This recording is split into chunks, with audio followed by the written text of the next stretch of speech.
Hello and welcome as we continue our mini Bible studies as we prepare for Sunday worship on the 19th Sunday after Pentecost, October 11, 2020.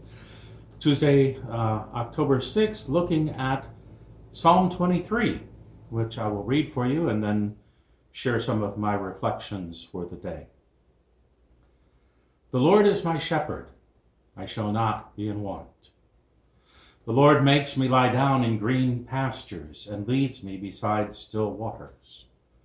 You restore my soul, O Lord, and guide me along right pathways for your name's sake. Though I walk through the valley of the shadow of death, I shall fear no evil, for you are with me, your rod and your staff, they comfort me. You prepare a table before me in the presence of my enemies.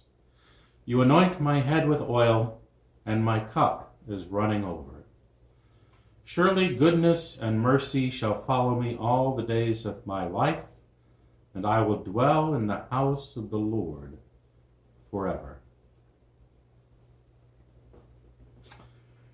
I do not think I am exaggerating to say that this is one of the most beloved psalms among Judeo-Christian religious people, and it is likely the most well-known Bible passage even among non-religious people.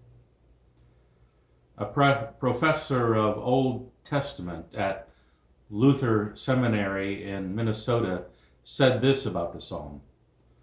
Psalm 23 is one of the cannot miss texts for living the Christian life Monday through Saturday. Simply put, the psalm is one of a small set essential texts for the daily living out of the Christian faith. The Psalms, and especially Psalm 23, speak powerfully to and for God's people in troubled times. The Psalms, and especially Psalm 23, are essential for daily life in the Judeo-Christian world. What do you consider essential for daily life? Some obvious answers for everyone would be air, water, and food. Without those, we will die. If you want to prove how essential air is, hold your breath for as long as you can and have someone time you to see how long you can go without air. Anyone living in Florida can tell you that going even a few hours without water, less if you are outside, you will rapidly dehydrate and feel sick. Some people can fast from eating for longer periods of time, although no one should do a complete fast, especially in our age group, without consulting their doctor first. You may have other things that you consider essential in your life, and those are all good things, I'm sure.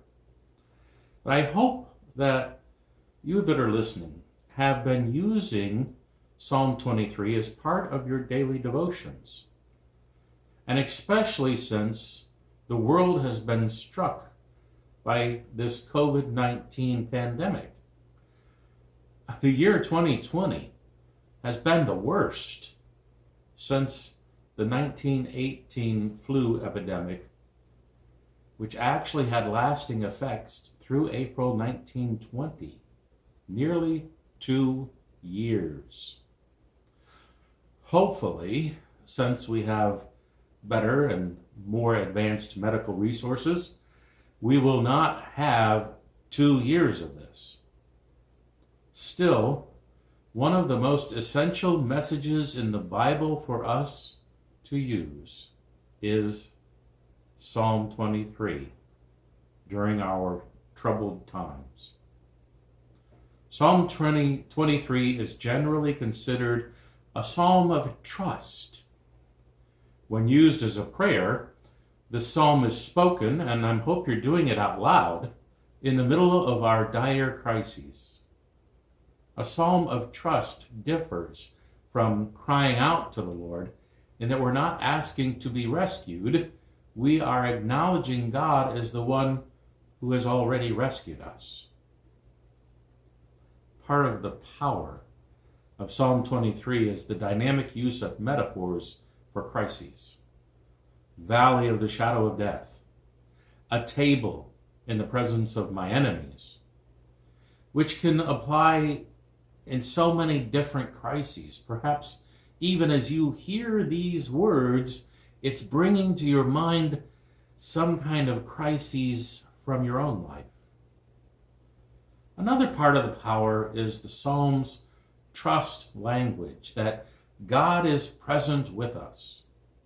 The Lord is my shepherd, I shall not want. He leads me beside still waters. He restores my soul. He leads me in right paths for his name's sake. And you prepare a table before me. God's presence in our pandemic crises, daily life right now, is essential for our well-being. Trust involves a promise.